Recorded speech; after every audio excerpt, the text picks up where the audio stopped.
Now, let's proceed with the video. Yesterday, when I did my previous video, there'd been a debate at the Russian Security Council.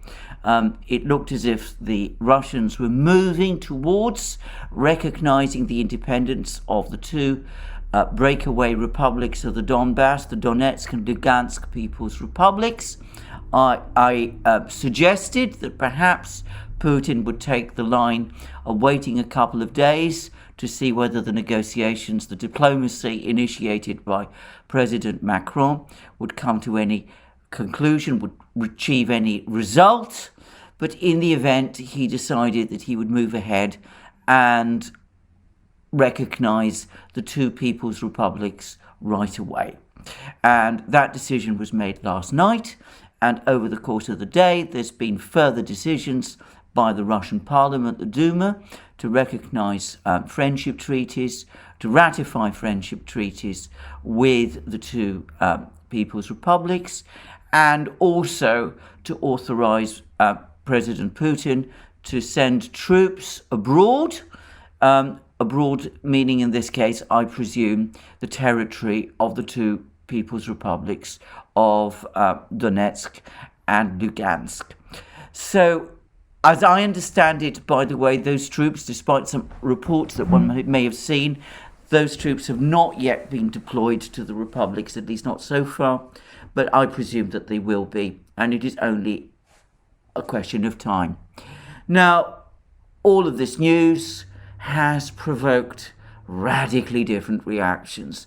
In fact, not just radically different reactions, we are once again in that uncomfortable and somewhat disoriented world where when one contemplates two completely different information spaces where there is almost no overlap between them.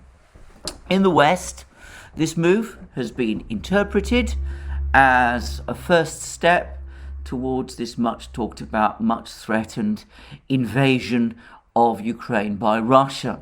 And there's been some attempts to construe Vladimir Putin's long speech, which he gave to the Russian people from his office yesterday, as saying that he doesn't consider Ukraine to be a legitimate state, and implying that perhaps that indicates that he is indeed contemplating precisely that sort of invasion. And there's been a flurry of condemnations. There's been all kinds of criticisms. The European Union has talked about one of the darkest pages in modern history. Overblown language, in my opinion. I mean, it's not the first time borders have been changed unilaterally. The Western powers launched a war against Yugoslavia in 1999 without authorization from the Security Council. They bombed Yugoslavia for, I believe it was 74 days. They managed to insert an occupation force into the breakaway Yugoslav Republic of Kosovo, and in violation of the terms of a Security Council resolution which ended the war, they proceeded later on to recognize Kosovo as an independent country. So there is that precedent, not one I've noticed that Western governments want to remember. And of course, going back further to the mid-1970s, in 1974, following a coup in Cyprus, which overthrew the democratically elected President Mercouris, the Turkey sent an occupying force into northern Cyprus. It occupied 40% of Cypriot territory. The Greek population of northern Cyprus was driven out or evacuated, and a new entity, the Republic of Northern Cyprus, essentially under Turkish control, was created, and of course it still exists. In the Greek world, from which after all I come, claims that what has happened in Ukraine is somehow original and unprecedented and extraordinary, cut very little ice indeed. They simply demonstrate the extraordinarily short and selective memory span of Western officials. Anyway, there's been lots of condemnation, and there's been the inevitable sanctions. Now, I have discussed in earlier programs how I felt that perhaps one of the purposes of this extraordinary campaign that has been orchestrated, there's been run for months, ever since October, in fact, was to try to pressure the Germans into cancelling the Nord Stream 2 pipeline. Well, the Germans have essentially done that. So that part, if you like, of the project has succeeded. I say they've cancelled the pipeline. Strictly speaking, they suspended its certification, so it could, in theory, be restarted at some point. But I have to say that the political cost of doing so for any German chancellor who contemplates it will be extremely high. So anyway, we'll see what happens. But to repeat a point I have said many times about this, is Germany that asked for Nord Stream 2. The Russians were very skeptical about the whole idea. They very grudgingly agreed to build it. They did eventually build it. I think they've long since regretted that decision. Their major focus are the new pipelines that they're building to China. They've already built one. 2 more are in the process of construction. The second one is going to be enormous, and that is where Russian natural gas is now increasingly going to flow. Germany's decision to drop Nord Stream 2 will result in Germany paying higher prices for its gas, and of course it's going to be doing that. It's going to be dispensing with Russian gas at a time when gas reserves in Europe's underground gas system are at critically low levels, and where the capacity to import liquefied natural gas is now almost a total saturation.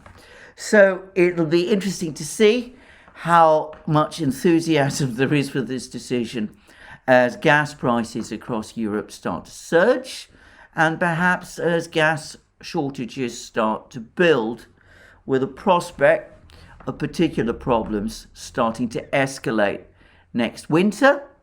And I would say with a very real prospect that they were going to escalate still further, given that it must now be almost a certainty that pipeline gas from Russia via Ukraine is going to stop soon also. But anyway, there's been that decision on Nord Stream 2. All of the other sanctions that we've been hearing about so far, well, they've not been announced to any degree.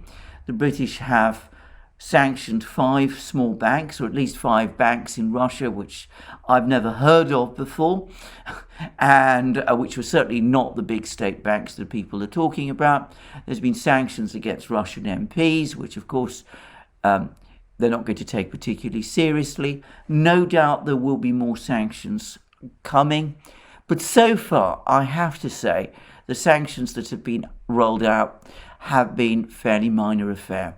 But anyway, this has been the Western reaction to these events. This is a massive infringement of Ukraine's sovereignty, a great, a dark and terrible act, an act of aggression against what Boris Johnson somewhat extraordinarily referred to as a peaceful country.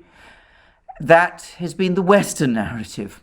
The Russian narrative is, of course, profoundly different. And here I really have to explain something, which is something which I suspect will take many people in the West by surprise, which is that the Russian explanation for this move, the Russian explanation for the decision to recognize the 2 people's republics, is to avoid war. The theory is that since Ukraine was clearly on the brink of mounting another military offensive against the 2 republics, one which Russia has no option but to oppose, and which would have resulted in sanctions coming anyway when Russia did, and which, if Russia had waited too long, would have resulted in massive fighting with hundreds and perhaps thousands of people killed. What the Russians have done is that they have preempted that Ukrainian offensive, which they see as coming, and the evidence for which they see in the shelling, the heavy shelling that was taking place over the weekend, that they have preempted that attack, that offensive, by recognizing the two people's republics and by forewarning the Ukrainians that if they were to launch such an offensive, they would be up against the Russian army. So from a Russian point of view, the purpose of this is to preserve, well, let's not call it peace, but let's say a regime of silence or some kind of a ceasefire in what used to be eastern Ukraine. And that is how this move is being represented to the Russian people. Of course, it's clear, it has become increasingly clear, that the Russians are recognizing the two republics on the basis of their constitutions. The constitutions of the two republics make it clear that they claim jurisdiction not just over the territories that they control, but over the entirety of Donetsk and Lugansk regions, the regions of Lugansk that had been drawn up by the Soviet Union and which are still the regions or provinces in which countries like Russia and Ukraine are subdivided. And of course, around half of the territory of these two regions, of the Donetsk and Lugansk regions, is under the control of Ukraine. So very understandably, there is some nervousness in the West and indeed around the world that the Russians will take action at some point over the next few days or perhaps weeks to drive the Ukrainians out of these regions. I personally think that is unlikely. I think if the Ukrainians are reckless enough to launch an invasion, an offensive against the two republics of the Donbass, which, to say it frankly, they might do. I don't think they will, but there are some very strange decision makers in Ukraine. In that event, the Russian army would, of course, take rapid action to parry that offensive, and the Ukrainian army in the Donbass, 60,000 men apparently, would be quickly defeated and destroyed. And then in that case, I think the Russians probably would push on and would bring all of the territories of the two regions back under the control of Donetsk and Lugansk. At which point, as I understand it, Ukraine would have lost around a quarter of its territory. But I don't think that is what the Russians are immediately planning to do. I think that having made this move, they're now going to hope that the situation will at least calm, and they're still working towards this meeting with Secretary Blinken on Thursday, this meeting between Secretary Blinken and Foreign Minister Lavrov, which has been talked about and discussed, and which, very interestingly, the Americans so far have not called off. So there we go. We have a situation when the Russians have made a very, very big move. They recognize these two republics. They've indicated their readiness to send their peacekeepers there. I'm sure they will do within the next few days or hours. And they will parry a Ukrainian offensive. But I don't personally think that they're going to take any further offensive moves. And so far, on the Western side, despite all the extraordinary talk, all the dramatic language, the debates in the House of Commons in London, the angry words in Brussels, the decision in Germany to cancel Nord Stream 2, all of those sort of things. So far, the Western reaction has been a lot more measured than one might think. I'm not sure that will continue, by the way. The sense of hysteria that exists in the West is so overwhelming that I have to say that it's quite likely, plausible even, that the West will be swept along by its own hysteria and will start doing things which perhaps it would be unwise for it to do. Of course, if it were to go all the way and impose all the sanctions that it's talking about, well, then, of course, Russian hands are freed, and no doubt the Russians might decide to take more forceful moves. They might also, by the way, start taking further moves to try to restrict exports of their own to the West. And there's been an interesting article by Ambrose Evans-Pritchard in the Daily Telegraph, who's been obviously doing very hard work unpacking this whole issue of sanctions, in which he's basically conceded a point which I have made on many previous occasions, which is that Russia already produces enough microchips to cover its needs. It's not able to produce microchips at the very top end of the spectrum, the kind needed to launch, say, 5G technologies. That I have to say that given Russia's enormous technological skills, I've no doubt they could do that, and probably very quickly. But anyway, Ambrose Evans-Pritchard thinks that if there was an attempt to block microchip sales to the Russians, they would rapidly adapt to this. They have enough microchip production to cover their essential needs, and it would probably slow them down by perhaps 2 or 3 years, which doesn't look very impressive. And that doesn't even take into account, apparently, whatever help they might receive from China along the way. By contrast, the Russians apparently have a lock grip on many of the metals that are essential for production of high-end technology products, including, interestingly, microchips. And perhaps even more interestingly, Ukraine also plays quite a role in providing exports of some of these high-end metal products. And if the Russians were to start interrupting export of these high-end metals, that might actually, according to Ambrose Evans-Pritchard, wreck production of microchips across the industrialized Western world, or including, of course, when I say the Western world, I include countries like South Korea and Taiwan. And Ambrose Evans-Pritchard goes on to say that this is something that has only very recently been understood by the US government. It's only recently been informed about this, something I find astonishing, by the way, and which reinforces my feeling that we have essentially amateurs in charge of things in Washington and elsewhere. But anyway, coming to all of this, if radical sanctions are imposed, if we have this surge of sanctions dropping, well, what we will certainly see in that case is energy prices explode. We will see food prices explode. The Russians might take retaliatory measures with all these metals that Ambrose Evans-Pritchard was talking about, and other technologies and supply chain issues. And that might create major problems, apparently, in chip production, which could be extremely disruptive.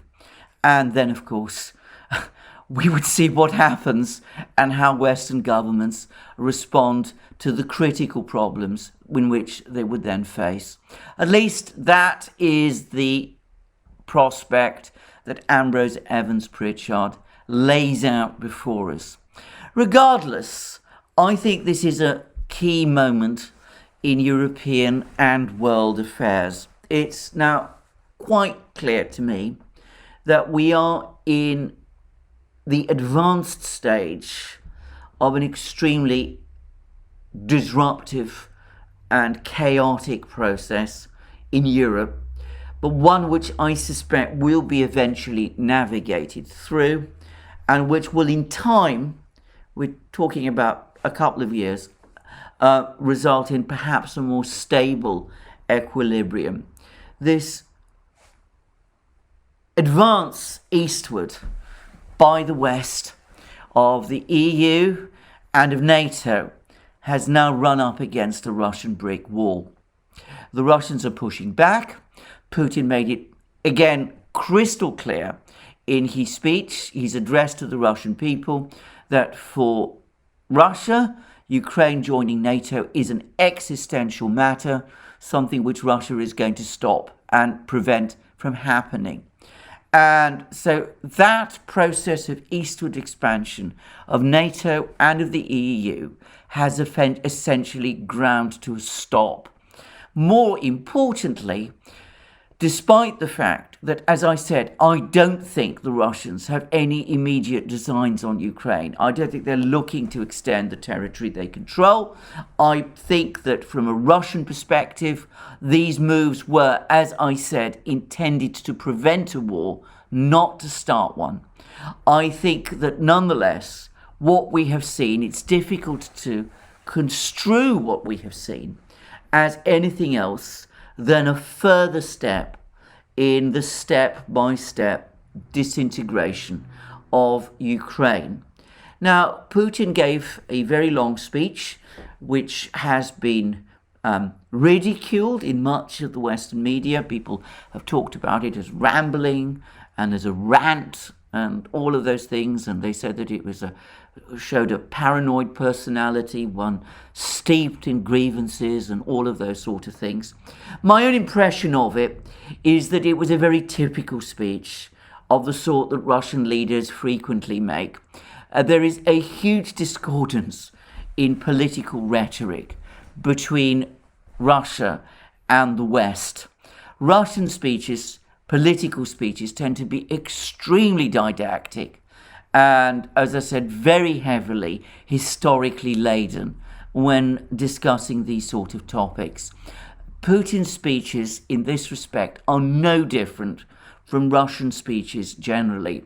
If you go back all the way, for example, to the Second World War, you will find that Stalin's speeches at that time during the war were very similar in that respect.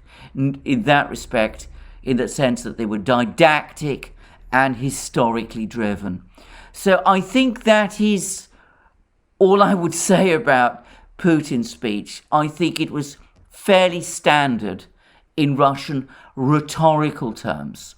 But what Putin did do, and I think he was absolutely right to point this out, even though many Westerners find this very difficult to accept or contemplate, he did point out what an artificial construct Ukraine is within its 2013 borders. There is a core region in Ukraine, what you might call the former Tsarist region of Ukraine, the area around Kiev and the small towns and cities around it. Then there is a block of eastern territory, territory in the east and along the Black Sea, which were predominantly Russian-speaking, and which was distinct from Tsarist-era Ukraine.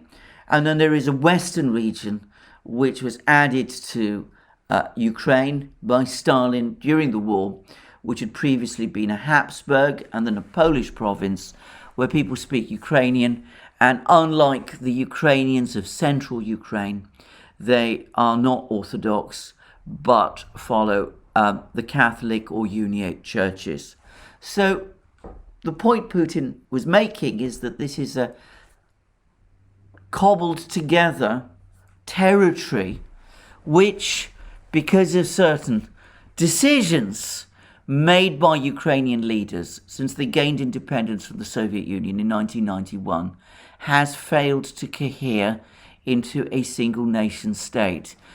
Policies have been followed which, instead of consolidating Ukraine, have tended to fragment it and to set the various sections of Ukraine in opposition against each other.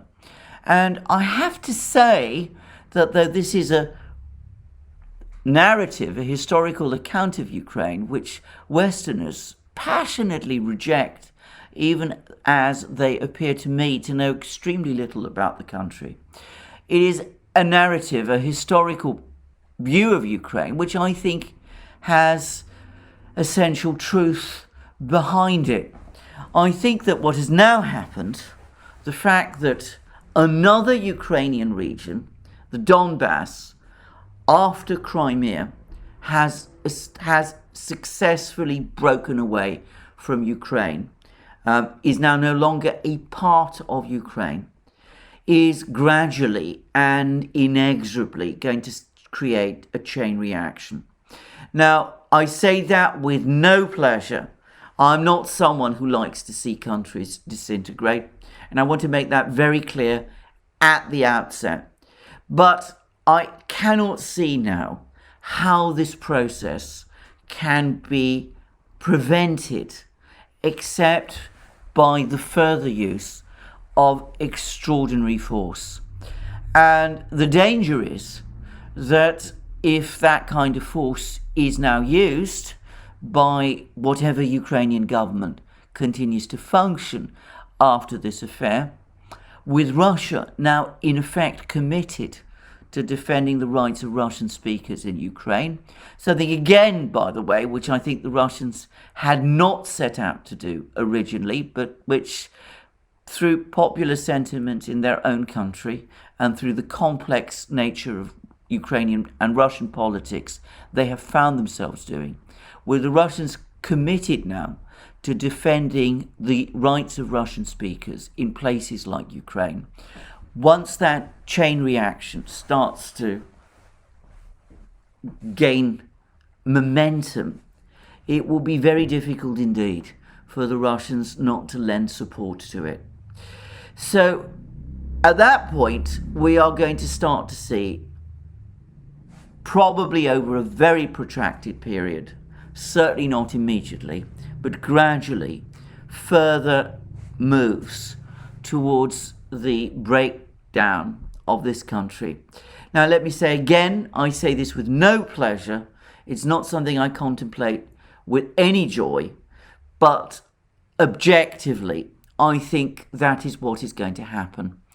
And the further that this happens, the more it seems to me that the political geometry of Europe is going to change. And it's perhaps worth saying that already there have been two key events over the last 2 years that have already affected the shift in Europe's political geometry. Firstly, there was the failure of the colour revolution attempt and of the subsequent coup attempt in Belarus to overthrow Lukashenko's government, with the result that Belarus is now becoming rapidly integrated into the Russian economic, political and military system, something I have discussed in previous programs.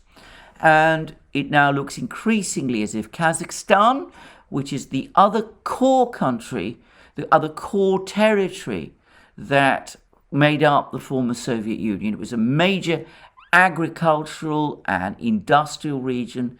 It was very rich in minerals.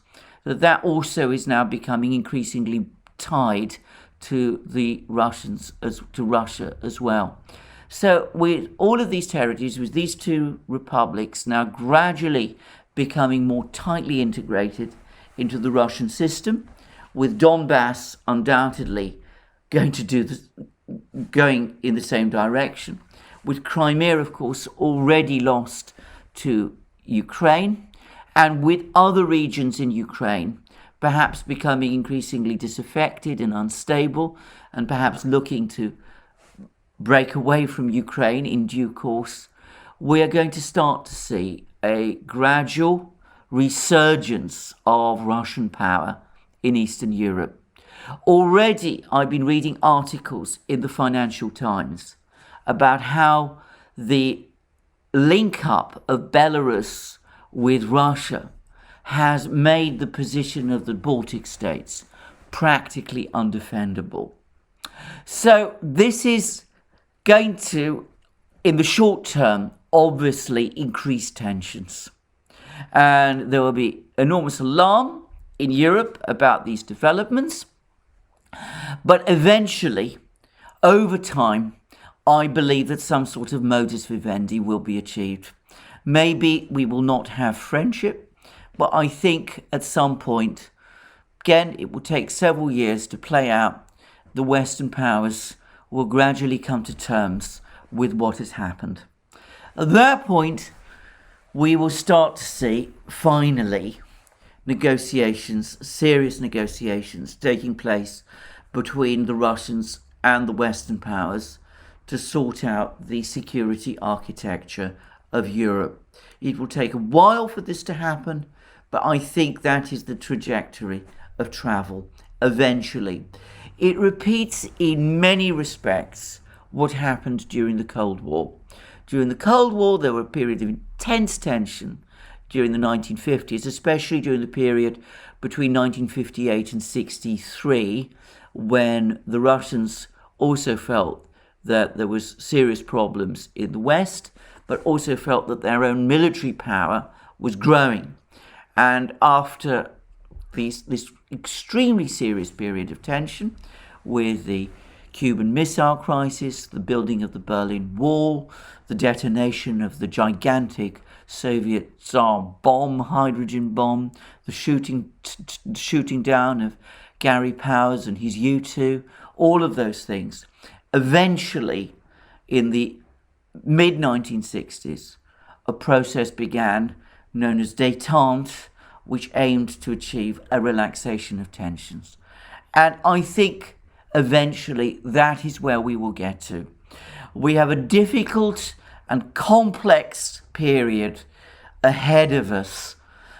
And it must also be said that one of the great problems is that whereas in the 60s, political leadership in the West was of an extremely high standard, today political leadership in the West, well, shall we say it politely, leaves a great deal to be desired. But I think that is the trajectory of travel. We're going to have a very difficult, very unstable period over the next couple of years. We're going to see a steady build-up of Russian military power in Europe. We're going to see more problems and crises in Ukraine over the next few years. But eventually, those serious negotiations to sort out Europe's security architecture will come, and at that point we will start to see something which, if not exactly peace in Europe, will at least be a period of, shall we say, tranquility and stability in which people will finally have space to get on with their lives. Anyway, that's my general take of what's happened.